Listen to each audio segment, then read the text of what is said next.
Kesempatan kita semua untuk bisa lebih mengenal apa itu politik, gimana itu peran politik buat kita gitu. Nah makanya di sini tamu spesial kita adalah orang yang sangat cocok di bidang ini. Makanya ngobrol santai kali ini ya jangan disia-siakan. Pada dasarnya, kenapa kemudian pengurus HMI Bang Sugeng dan juga teman-teman HMI di SDIE mau melaksanakan kegiatan ini untuk pendidikan politik gitu Pak? Karena memang yang saya ketahui khususnya di teman-teman komisariat anak-anak sekarang juga citra politik ini cenderung negatif. Bagaimana kemudian peranan kita itu harus bisa memberikan edukasi pada teman-teman bahwasanya politik itu tidak sedemikian rupa. Kesan-kesan politik yang dikatakan faktor identik dengan kekuasaan dan sebagainya itu mungkin harus kita dekonstruksi, harus kita perbaiki ulang seperti itu. Karena sedikit yang saya ketahui juga Bang, padahal kan dalam perspektif agama itu politik sebuah keharusan.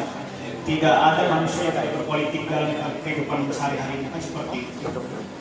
Memang ada yang mengatakan bahwa politik itu kekuasaan.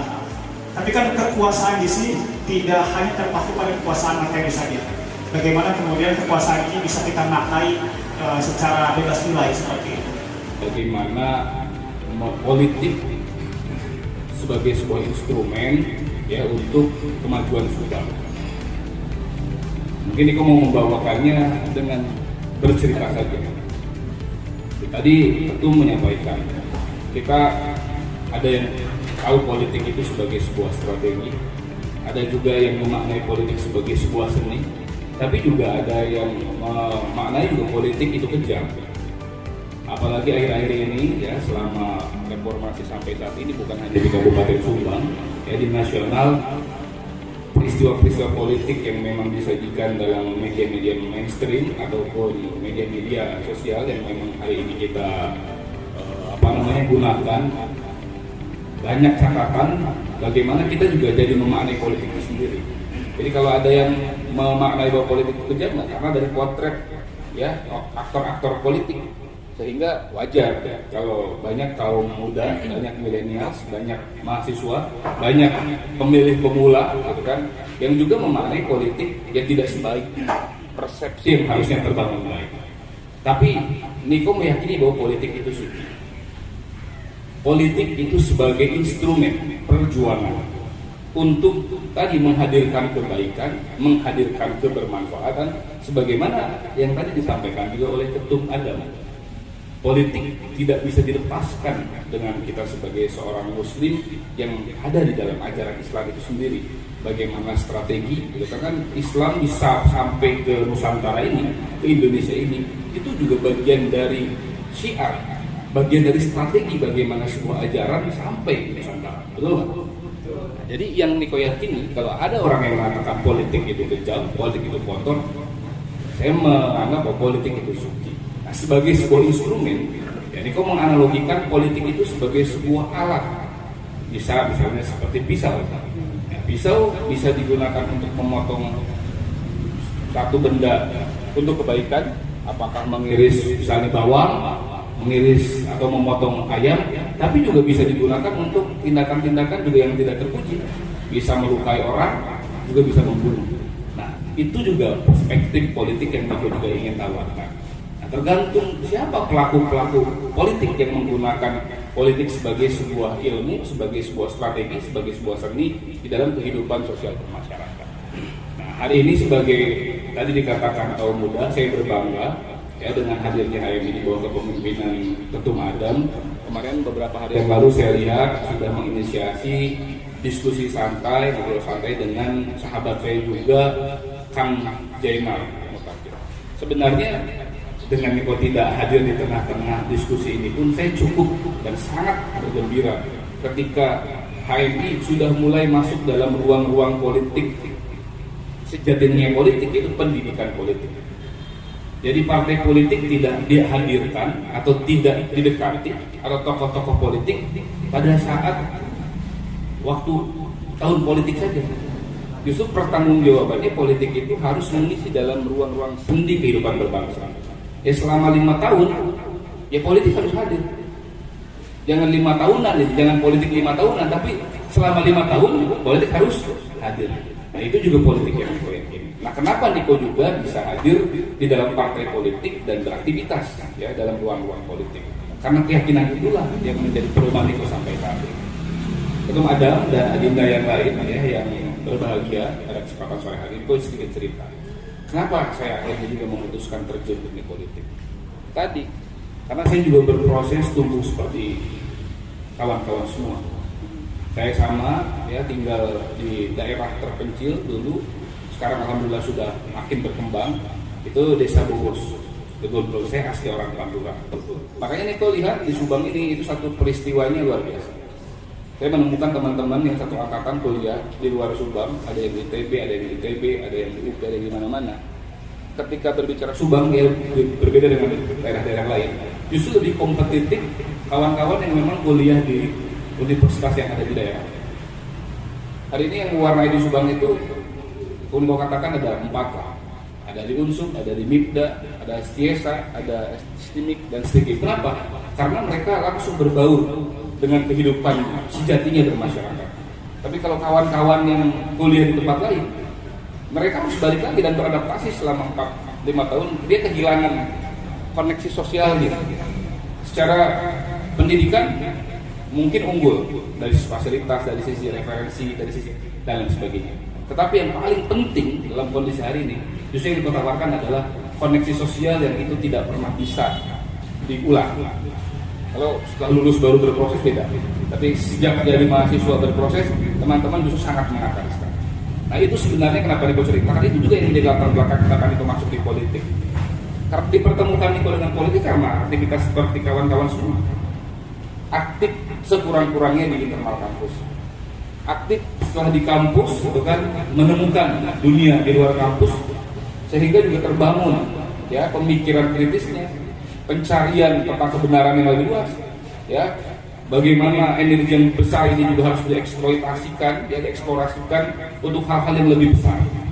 Setelah dulu cita-citanya tuh, pokoknya saya ingin bermanfaat untuk kampus tercinta sehingga kampus tercinta bisa dikenal dunia, minimal dunia Subang. Nah setelah di kampus, ternyata dunia tuh bukan hanya MIPDA, bukan hanya Unsur, bukan hanya Stiesa. Subang. Nah setelah di Subang, saya juga harus berkiprah lebih luas lagi. Ternyata dunia bukan hanya Subang, lebih luas lagi. Nah itu sebenarnya menjadi satu hal yang memang tidak bisa dipisahkan dari manusia ya. Karena manusia katanya makhluk yang paling tidak berpuas diri. Nah, tapi tinggal bagaimana kita mengelola ya ketidakpuasan itu menjadi hal yang positif. Ya itulah Niko sampai hati sedikit. Nah, baik lagi politik sebagai alat perjuangan. Kawan-kawan, kenapa saya memilih partai politik? Dan Niko katakan bersyukurlah kawan-kawan yang berproses, namun cek orang Sunda melapah gedang. Saya selalu katakan, justru saya selalu minder. Waduh saya iri ya sama teman-teman yang hari ini berorganisasi itu paripurna. Kalau di HMI berproseslah dari komisariat terlebih dahulu. Sungguh-sungguhlah dari komisariat. Setelah dari komisariat di cabang. Setelah dari cabang di tingkat provinsi, kalau nggak salah Badko ya, di Badko di PP. Nah saya merindukan di Subang ada pemimpin yang lahir dengan proses berorganisasi yang sangat paripurna dan yakin suatu saat akan memberi manfaat untuk Subang. Nah, aku nggak tahu nanti hadir di masa siapa. Jadi kalau sekarang kan ada staf khusus milenial, ada komisaris independen milenial dan sebagainya, itu sudah diprediksi sebenarnya di 10 tahun yang lalu bahwa ini eranya kita. Tetapi catatannya ya paripurna berorganisasi di tempat manapun. Nah, Niko tadi dari si merasa menyesal itu, wah saya tidak berkesempatan untuk itu. Saya terlalu, kalau kata senior Niko ya, Mang Atep dulu ya, mungkin saya dianggap karbitan. Ya, udah ujung saya lulus kuliah 2011, tiba-tiba Niko ikut organ ekstra, nggak lama gitu kan, karena juga sangat euforia gitu kan dulu. Terus masuk saya partai PDI Perjuangan Taruna Merah Putih di 2012 sampai sekarang. Jadi kalau ketum dan kawan-kawan melihat, wah ini kok sekarang masih muda sudah jadi sekretaris PDI Perjuangan, ya karena saya lebih dulu berproses dibanding kawan-kawan yang dulu secara prosesnya sebenarnya on the track. Nah justru saya yang bikin track baru. Ya, kalau teman-teman track di dunia pergerakan, komisariat, cabang, adko dan lain sebagainya, teman-teman di organ ekstrakurikuler juga begitu. Justru Niko kayaknya di Subang harus ada satu terobosan nih, ada satu figur yang memberikan satu tawaran baru. Nanti ada juga yang memang mengerjakan secara normatif ya, secara proses yang benar. Jadi kita harus kasih alternatif figur-figur. Nah, Niko mungkin yang keluar dari terakhir, saya bukan lahir dari keluarga politisi, seorang anggota dewan. Saya juga bukan terlahir dari anggota keluarga birokrat atau pengusaha kaya raya. Saya betul-betul ya marhain, atau mungkin levelnya bukan main, proletar, orang yang harus diperjuangkan tuh. Ya. Nah, jadi karena hadirnya Niko dengan rute tadi dari 2012 sampai saat ini, senang akhirnya menginspirasi partai-partai politik yang lain. Anak muda bukan menjadi objek politik, tapi menjadi subjek politik. Dan Niko bersyukur ya di 2 tahun terakhir ini di partai PKB ketua sekretarisnya anak muda, di partai Golkar anak muda dianggap harus masuk ke dalam. Di partai-partai lain itu juga sudah mulai mengikuti. Nah, bagi Niko keberhasilannya tadi politik sebagai instrumen perjuangan dimulai bukan pada saat berkuasa dulu. Bagaimana wadah atau wajah politik memperbaiki di dalam politik. Kalau ngomongin perempuan bukan hanya jadi objek, tapi harus jadi subjek. Bukan dieksploitasi kepentingan isu gendernya saja, tapi sejauh mana kebijakan-kebijakan tentang perempuan itu hadir ya di dalam tubuh politik itu sendiri. Karena yang Niko tahu selama 20 tahun berjalan di Subang, contoh misalnya 5 tahunan ada pileg. Kita ada, kalau kita bergaul dengan Bawaslu atau KPU ya, untuk mendaftarkan syarat partai politik terdaftar sebagai peserta pemilu 30% harus perempuan. Nah, politik sebagai alat perjuangan, sebagai instrumen perjuangan untuk Subang yang lebih baik, ya perbaikannya dimulai dari wadah politik itu sendiri. Dimulai dari saya, mulai mencoba melakukan penataan di dalam tubuh partai yang hari ini saya pimpin sebagai sekretaris partai. Makanya tadi Ketum bilang ada Adinda Anja. Dan Niko ingin memberikan kesempatan terhadap teman-teman gerakan apapun itu, ya Cipayung, untuk kita berproses tumbuh dan berkembang bersama. Karena itulah ruh kita sebagai orang yang memang ditempa dari organisasi gerakan. Betul nggak? Nah, itulah yang membuat Niko bertahan di tengah-tengah ketidakpercayaan orang. Apakah Niko mampu dulu ya 2012? Mungkin begini. Tapi saya mengatakan sampai Niko masih eksis hari ini, semangat itulah yang masih Niko pegang. Jadi intinya politik itu tergantung kita. Jadi kalau ada yang meyakini bahwa politik itu kotor, tidak salah. Karena memang masih ada orang yang menggunakan, oknum yang menggunakan politik tidak sesuai dengan apa yang menjadi kebanyakan harapan masyarakat, baik di Indonesia ataupun di Kabupaten Subang. PR-nya, kalau kita tahu itu menjadi persoalan, kita sebagai agen of change, ya bisa tidak kesadaran yang kita miliki. Ya kita, kalau kemarin statement yang Kang Jenal sampaikan, saatnya orang baik mengisi ruang-ruang politik, sehingga politik juga diisi orang-orang baik. Ya ini saatnya kita. Jadi kalau teman-teman melihat bahwa politik kotor, ya saatnya kalau teman merasa baik, rubah wajah politik ini. Kalau teman-teman merasa bisa, ya ayo kita lakukan bersama. Kalau teman-teman merasa luar biasa, ya ayo kita buat luar biasa. Ruang yang memang hari ini teman-teman anggap penilaiannya kalau dari 6 sampai 10 masih 6. Nah, jadi itulah politik dari pemahaman itu kalau melihat instrumen perjuangan untuk Subang yang jauh lebih baik, untuk kebermanfaatan Kabupaten Subang. Jadi kita harus berbenah ya dari organ, wadah, rumah dimanapun kita berjuang.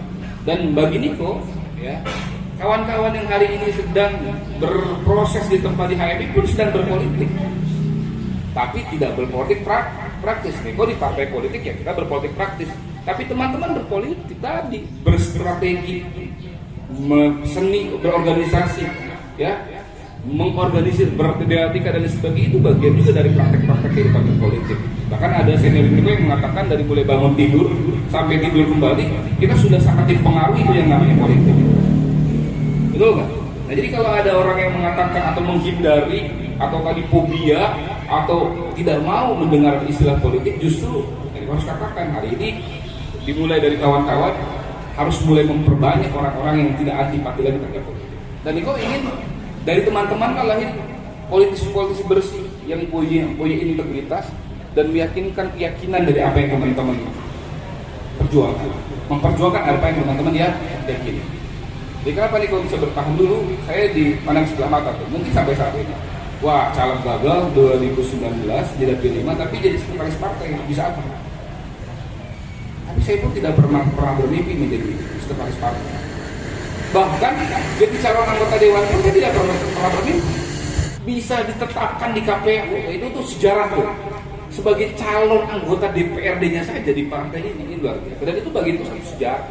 Saya anak buruh bangunan, saya anak dari ibu yang pernah kerja ke luar negeri, tapi saya pernah mengisi lembar negara. Nah, itu kan KPU itu kan lembar negara yang secara resmi, yang sudah terpilih jadi presiden BEM mahasiswa yang menjadi sejarah, sudah bangganya luar biasa.